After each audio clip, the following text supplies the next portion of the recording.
birangiye Satani atsinzwe. Satani atsindiwe ku musaraba Igorogota.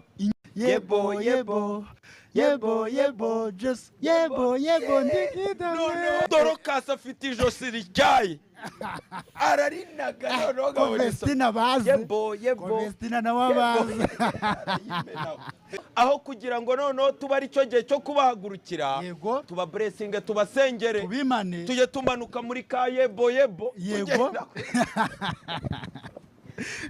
oya ngo Emirene ngo yamaze kubonera umugabo mushya Vestina aba YouTube ndabase abantu bari mu masession bari kugenda ko bari mu masession ba blessingwa n'abakapo bagira gutaranya kubera iki umuvandimwe wavuze yego ngo inda yari hubanutse ngo habuze Yesu we akomana